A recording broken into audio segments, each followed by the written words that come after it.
तो हर एक सक्सेसफुल इंसान के सक्सेस होने की उसकी ज़िंदगी में कोई ना कोई वजह ज़रूर होती है। किसी बात की खुशी या किसी बात के प्रति गुस्सा।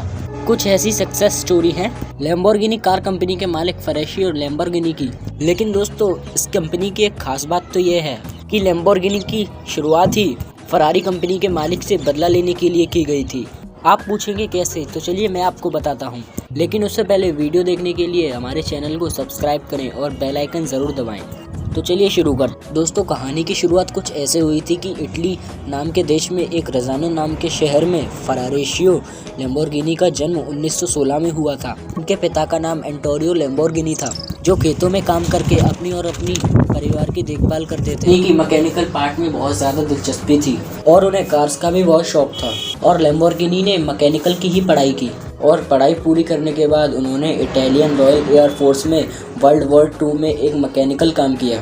और वर्ल्ड वॉर ख़त्म होने के बाद उन्होंने एक गैरेज खोला और गाड़ियों की रिपेयर करने लगे। और उसके बाद वर्ल्ड वॉर 2 के चलते इटली की अर्थव्यवस्था बहुत ही ज़्यादा खराब हो चुकी थी और स्थानीय लोगों ने खेती करना शुरू कर दिया था। और इसी तरह से ट्रैक्टर की डिमांड भी बढ़ने लगी थी और इसीलिए उन्होंने 1948 में एक ट्रैक्टर कंपनी खोली और उस कंपनी का नाम रखा लैम्बोर्गिनी एंड ट्रैक्टर्स। ट्रैक्टर की डिमांड ज़्यादा होने की वजह से मिस्टर लैम्बोर्गिनी ने लैम्बोर्गिनी एंड ट्रैक्टर्स को इटली की सबसे नंबर 1 कंपनी बना दिया था।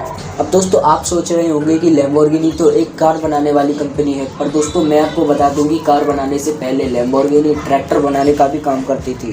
तो दोस्तों चलो जानते हैं कि लैम्बोर्गिनी आखिर कार निर्माता कंपनी कैसे बनी।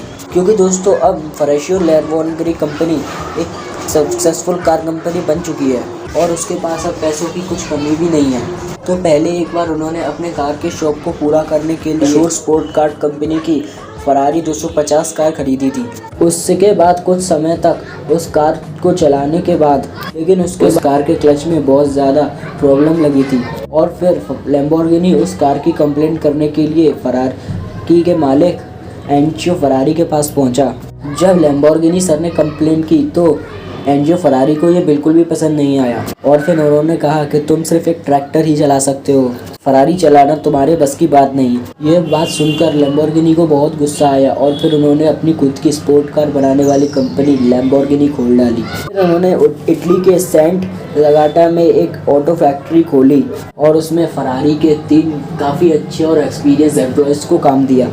और 1963 में उन्होंने इस कंपनी ऑटोमोबाइल लैम्बोर्गिनी के नाम से रजिस्टर कराई और 1964 में उन्होंने लैम्बोर्गिनी पहली कार 350 GT लॉन्च की। लेकिन दोस्तों, लैम्बोर्गिनी कार दुनिया की नज़रों में तब आई जब 1966 में Lamborghini Neura sport car launch की गई थी। और फिर लैम्बोर्गिनी की हर कार अपने तेज़ रफ्तार और डिज़ाइन के चलते बहुत ही ज़्यादा मशहूर हो गई थी। तो दोस्तों, ये थी फरारी के मालिक से बदला लेने की लैम्बोर्गिनी की पूरी कहानी।